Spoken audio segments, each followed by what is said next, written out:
నమస్కారం, ఘంటారావానికి స్వాగతం. ముందుగా ప్రధాన అంశాలు.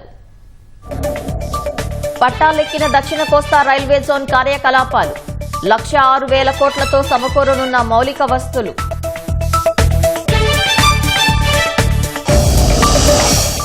నేడు కాకినాడ జిల్లా ఎన్ చామవరంలో సీఎం పర్యటన, లబ్ధిదారులకు పింఛన్లు అందజేయనున్న చంద్రబాబు.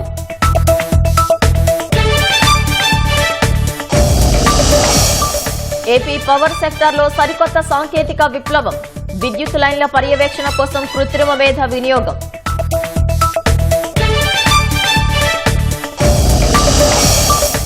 ఇవాళ ఢిల్లీలో భారత్ అమెరికా బృందాల చర్చలు, మధ్యంతర వాణిజ్య ఒప్పందం ఖరారు దిశగా అడుగులు.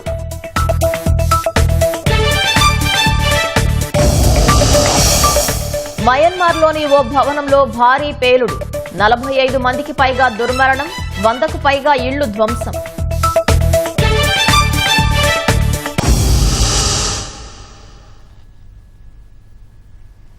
విశాఖ కేంద్రంగా దక్షిణ కోస్తా రైల్వే జోన్ పట్టాలెక్కింది. ఆంధ్రుల దశాబ్దాల స్వప్నాన్ని సాకారం చేస్తూ 18వ అధికారిక రైల్వే జోన్ ఆవిర్భావమైంది. మరింత సమాచారం మా ప్రతినిధి ఆదిత్య పవన్ ప్రత్యక్ష ప్రసారం ద్వారా అందిస్తారు. విశాఖపట్నం కేంద్రంగా దక్షిణ కోస్తా రైల్వే జోన్ ప్రారంభమైంది. నా వెనుక కనిపిస్తున్నటువంటిది ఇదే దక్షిణ కోస్తా రైల్వే ప్రధాన కార్యాలయం. దక్షిణ కోస్తా రైల్వేలో 4 డివిజన్లు ఉంటాయి. విశాఖపట్నం, విజయవాడ, గుంటూరు, గుంతకల్లు. ఈ 4 డివిజన్ల డిఆర్ఎంలు ఇక్కడ ఉన్నటువంటి జోనల్ మేనేజర్ జిఎం కార్యాలయం పరిధిలో పనిచేస్తారు. సందీప్ మాధుర్ నేతృత్వంలో ఈ మొత్తం 4 డివిజన్లు పనిచేస్తాయి. సుమారుగా 385 స్టేషన్లు ఈ పరిధిలో ఉన్నాయి. రాష్ట్రం మొత్తం ఆంధ్రప్రదేశ్లో 99% పూర్తిగా దక్షిణ కోస్తా రైల్వేగా ఉంది. అలాగే ప్రస్తుతం 6 పోర్టులు ఉన్నాయి. అదనంగా మరొక 5 పోర్టులు, మొత్తం 11 పోర్టులు ఈ పరిధిలోకి వచ్చే అవకాశం ఉంది. రానున్న రోజుల్లో ఒక ఆర్థిక పరమైనటువంటి బలమైన ప్రగతికి ఇదొక చిహ్నంగా భావించుకోవచ్చు. ఎన్నో దశాబ్దాల నుంచి కూడా ఉత్తరాంధ్ర వాసులు, ఆంధ్రప్రదేశ్ వాసులు ప్రధానమైన కళ ఇది. ఆంధ్రప్రదేశ్ పునర్విభజన చట్టం 2014 ప్రకారం ప్రత్యేకంగా ఆంధ్రప్రదేశ్కి రైల్వే జోన్ సాధనైందని చెప్పుకోవచ్చు. ప్రధాని నరేంద్ర మోడీకి, ముఖ్యమంత్రి చంద్రబాబుకి, డిప్యూటీ సీఎం పవన్ కళ్యాణ్, ఇతర మంత్రులకి కూడా ఉత్తరాంధ్రలో ఉన్నటువంటి ప్రజాప్రతినిధులు, ప్రజలు ఈ పోరాటం చేసినటువంటి రైల్వే జోన్ సాధన సమితి, ప్రత్యేక రైల్వే జోన్ పోరాట కమిటీ వారంతా కూడా అభినందనలు తెలియజేస్తున్నారు, కృతజ్ఞతలు తెలియజేస్తున్నారు. రానున్న రోజుల్లో ఈ ప్రాంతం ఇక్కడి నుంచే మొత్తం కార్యకలాపాలు ప్రారంభమవుతాయి. ఈరోజు దక్షిణ కోస్తా railway general manager Sandeep Mathur, అలాగే 4 డిఆర్ఎంలు ఇప్పటి వరకు 130 ఏళ్ల చరిత్ర కలిగినటువంటి వాల్తేరు డివిజన్ విశాఖపట్నం డివిజన్గా రూపాంతరం చెందింది. విశాఖపట్నం డివిజన్ ప్రధాన కార్యాలయం విశాఖపట్నం, ఇప్పటివరకు ఉన్నటువంటి వాల్తేరు డిఆర్ఎం కార్యాలయమే విశాఖ డిఆర్ఎం కార్యాలయంగా రూపాంతరం చెందింది. ముఖ్యంగా చూసుకున్నట్టయితే 120 మంది గెజిటెడ్ అధికారులు, సుమారుగా 1100 మంది పైగా నాన్ గెజిటెడ్ అధికారులు, 1300 మంది ఉన్నతాధికారులు, అదే స్థాయిలో సిబ్బంది కూడా ఇక్కడి నుంచి పనిచేస్తారు. ఇది ప్రస్తుతం విఎంఆర్డీఏ ది డెక్ తాత్కాలికమైనటువంటి భవనం. ఒక 3 సంవత్సరాల తర్వాత సమీపంలో ఉన్నటువంటి ముడసరలోవలో అరలోవ ప్రాంతం అది. ఆ ప్రాంతంలో 54 ఎకరాల్లో దక్షిణ కోస్తా రైల్వే మొత్తం శాశ్వత భవన నిర్మాణం జరుగుతుంది. ఇప్పటికే శరవేగంగా పనులు జరుగుతున్నాయి. మొదటి విడతగా 106 కోట్ల రూపాయలని విడుదల చేశారు. ఇప్పటికే అశ్విని వైష్ణవ్ ఆ భవన నిర్మాణం సంబంధించినటువంటి డిజైన్లని, ఇతరవన్నీ కూడా ఖరారు చేశారు. చాలా వేగవంతంగా శాశ్వత భవనం నిర్మాణం అవుతుంది.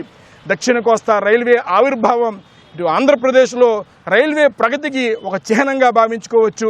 ఉత్తరాంధ్ర వాసుల కళ తీరిందని చెప్పుకోవచ్చు.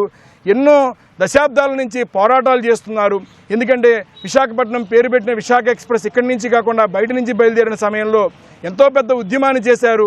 ఆ ఉద్యమాల ఫలితంగా కేంద్ర ప్రభుత్వం, కూటమి ప్రభుత్వం ప్రజల యొక్క అభిప్రాయాన్ని తెలుసుకుని దక్షిణ కోస్తా రైల్వే ఇచ్చిందనేటువంటి ఆనందాన్ని యావత్ ఆంధ్రప్రదేశ్ ప్రజలు, ఉత్తరాంధ్ర ప్రజలంతా కూడా ఆనందం వ్యక్తం చేస్తున్నారు. సందీప్ మాథూర్ జనరల్ మేనేజర్గా దక్షిణ కోస్తా రైల్వే కార్యాలయంలో కార్యకలాపాలు ఈ రోజు నుంచి ప్రారంభమవుతాయి. మొత్తం దక్షిణ కోస్తా రైల్వేలో ఉన్నటువంటి అన్ని రైల్వే స్టేషన్లోనూ అన్ని ప్రాంతాలలో కూడా దక్షిణ కోస్తా రైల్వే అనేటువంటి పదాన్ని అన్ని చోట్ల కూడా రాశారు. అలాగే విశాఖపట్నం కేంద్రంగా వాల్తేరు డివిజన్ విశాఖ డివిజన్గా రూపాంతరం చెందింది.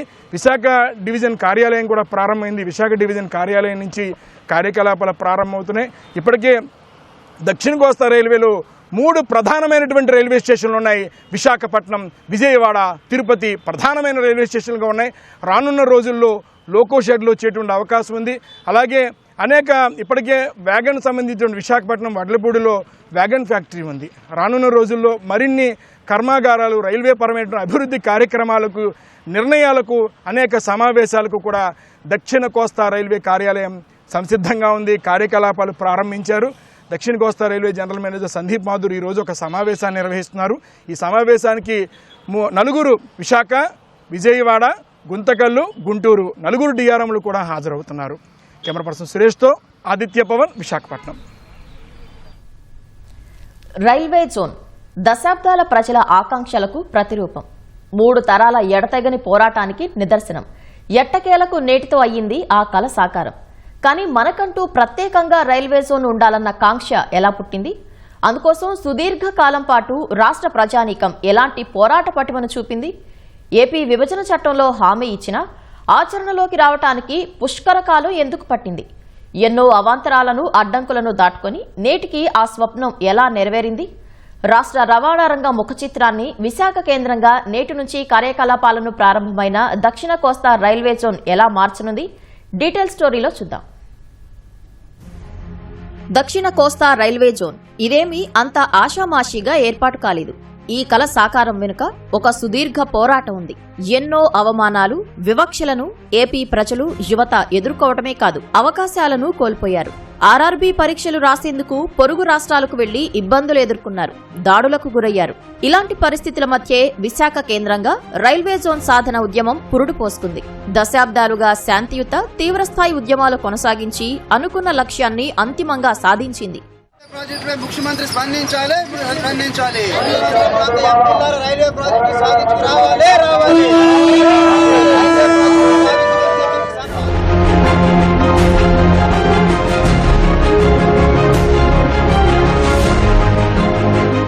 తూర్పు తీర రైల్వే ప్రతిపాదనల సమయంలోనే విశాఖ కేంద్రంగా జోన్ కావాలనే డిమాండ్కు పునాది పడింది. కానీ ఆ తర్వాత భువనేశ్వర్ కేంద్రంగా ఈస్ట్ కోస్ట్ జోన్ ఏర్పాటు చేశారు. విశాఖకు మాత్రం అన్యాయమే జరిగింది. ఉత్తరాంధ్ర, కోస్తా ప్రజలు, విద్యార్థులు, కార్మిక సంఘాలు, ప్రజాప్రతినిధులు తమ పోరు మాత్రం వీడలేదు. ఎన్నో రకాలుగా ఉద్యోగాల్లో వెనకబడ్డాం, ప్రమోషన్స్ లో వెనకబడ్డాం, ట్రాన్స్ఫర్స్ లో ఇబ్బందులు పెట్టారు, పనిష్మెంట్స్ లో ఇబ్బంది పెట్టారు. అన్నింటిలోనూ ఒక డిస్క్రిమినేషన్ నేను స్వయంగా చూశాను, ఐ విట్నెస్. దీనికి వ్యతిరేకంగా పోరాటం చేయాలనిపించింది. ఆ పోరాటానికి అప్పట్లో ఉన్న గౌరవ పార్లమెంట్ సభ్యులు డాక్టర్ ఎంవీఎస్ మూర్తి గారు, ద్రోణరావు సత్యనారాయణ గారు వీళ్ళంతా కూడా సహకరించి అఖిలపక్షం ఏర్పాటు చేసి రైల్వే జోన్ సాధన సమితి అని మొట్టమొదటి మొదలుపెట్టాం. సుమారు 25,000 మందితో ధర్నా చేసి ఆర్ఆర్బీ భువనేశ్వర్కి వెళ్తే మన అప్లికేషన్ చింపేసి వివక్ష చూపిస్తున్నారని ఒక ఐటమ్ మీద పెద్ద ఉద్యమం జరిగింది. విశాఖపట్నం నుంచి జోన్ డిమాండ్ వస్తుందని చెప్పేసి ఒరిస్సా వాళ్ళు ముందుకెళ్లి ఒరిస్సాలో భువనేశ్వర్లో జోన్ సాధించుకున్నారు. అంటే పోరాటం మంది, ఫలితం ఒరిస్సాకి వెళ్ళింది. కంటిన్యూగా మళ్లీ పోరాటం, మన ఉద్యమం కంటిన్యూ చేశాం. ఆంధ్రప్రదేశ్ పునర్వ్యవస్థీకరణ చట్టం 2014లోని షెడ్యూల్ 13 ప్రకారం నవ్యాంధ్రకు ఒక కొత్త రైల్వే జోన్ ఏర్పాటు చేసే అంశాన్ని పరిశీలించడానికి కేంద్ర ప్రభుత్వం అంగీకరించింది.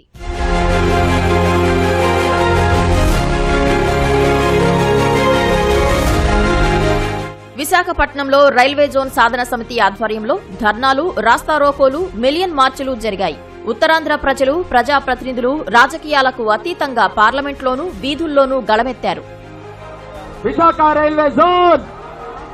People of Andhra Pradesh, especially people of Uttarandhra, we demand the central government that the creation of railway zone and the operation should start immediately. On top of that, railway recruitment board also should be conducted in Visakhapatnam, and seven stations from Khurda Road Division should be added to the South Coastal. They are of the names of Palasa, Mandasa, Sunnadevi, Baruva, Sompeta, Jadapudi and Ichapuram. These 7 stations from Khurda Road Division should be included in the South Coast Railway Zone. Operation should be started immediately. 2019 సార్వత్రిక ఎన్నికల ముందు కేంద్ర ప్రభుత్వం విశాఖపట్నం ప్రధాన కేంద్రంగా దక్షిణ కోస్తా railway zone ఏర్పాటు చేస్తున్నట్లు ప్రకటించింది. కానీ పరిపాలనాపరమైన అనుమతులు, నిధుల కేటాయింపుల్లో జాప్యం వల్ల ప్రక్రియ నత్తనడకన సాగింది.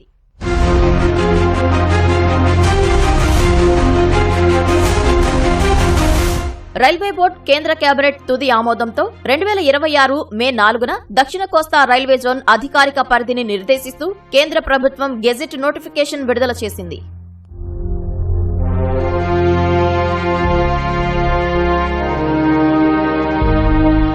విశాఖపట్నం కేంద్రంగా దక్షిణ కోస్తా రైల్వే జోన్ పూర్తి స్థాయిలో తన విధులను నేడు ప్రారంభించింది. ఆంధ్రప్రదేశ్ సొంత రైల్వే జోన్ కల సాకారమైన చారిత్రాత్మక రోజు ఇది.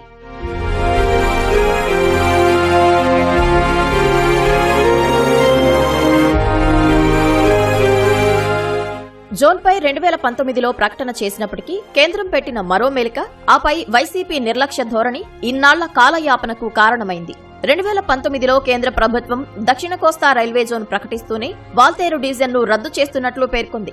వాల్తేరు డివిజన్లోని ప్రధాన ఆదాయ వనరులను, ఒడిశా పరిధిలోని భాగాలను కలిపి రాయగడ కేంద్రంగా కొత్త డివిజన్ ఏర్పాటు చేస్తామంది. మిగిలిన భాగాన్ని విజయవాడ డివిజన్లో కలుపుతామని ప్రతిపాదించారు. అంటే విశాఖపట్నానికి జోన్ హెడ్ క్వార్టర్స్ లభిస్తుంది, కానీ సొంత డివిజన్ కార్యాలయం ఉండదు. ఈ నిర్ణయాన్ని ఉత్తరాంధ్ర ప్రజలు, రైల్వే కార్మిక సంఘాలు వ్యతిరేకించాయి. వాల్తేరు డివిజన్ దేశంలోనే అత్యధిక లాభాలు ఆర్జించే టాప్ 5 డివిజన్లలో ఒకటి.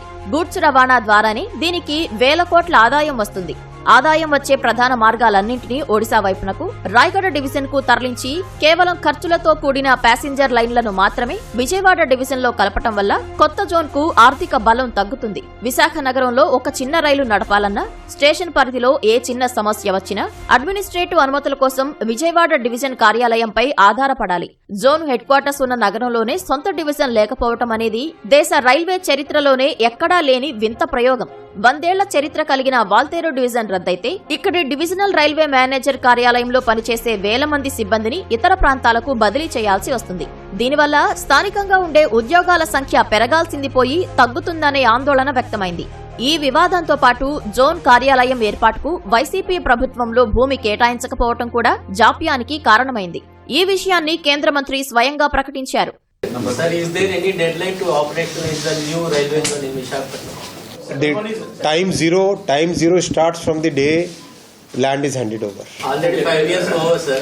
So the state has to hand over the land. Na? Why are you asking me? You should ask the state. Sir, is the DPR accepted by the department? Or DPR is approved.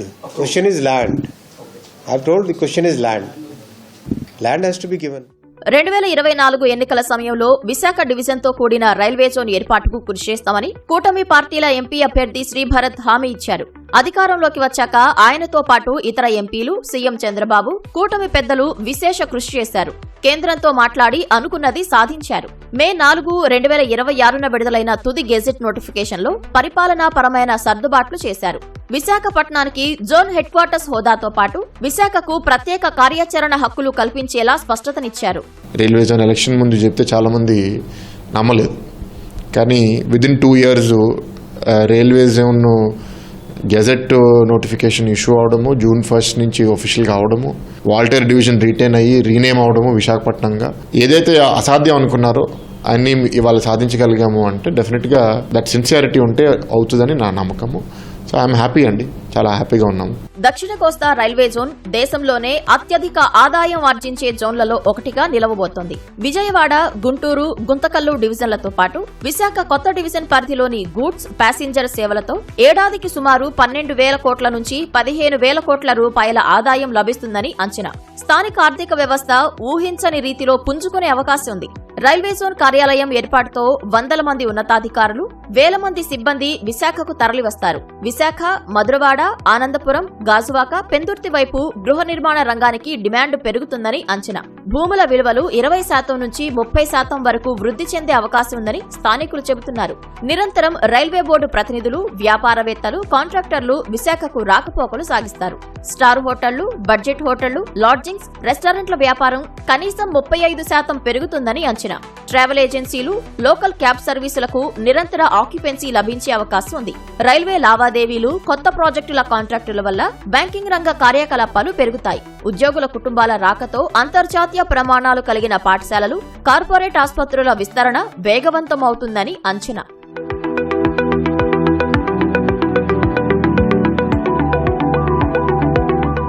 ఉపాధి అవకాశాలు పెద్ద ఎత్తున లభిస్తాయి. RRB వల్ల ప్రత్యక్ష ఉద్యోగాలైన railway administrative staff, టెక్నీషియన్లు, safety and signalling staff, group C, D పోస్టుల భర్తీకి వీలుంటుంది. పరోక్షంగా రైల్వే కాంట్రాక్టులు, మెయింటెనెన్స్ విభాగాలు, catering, housekeeping, IT support, భద్రత సేవలు, రవాణా రంగాల్లో ఉపాధి లభిస్తుంది. దక్షిణ కోస్తా రైల్వే జోన్ రాబోయే రోజుల్లో ఏపీని ప్రగతి పథంలో పరుగులు తీయిస్తుందనటంలో అనుమానమే లేదు.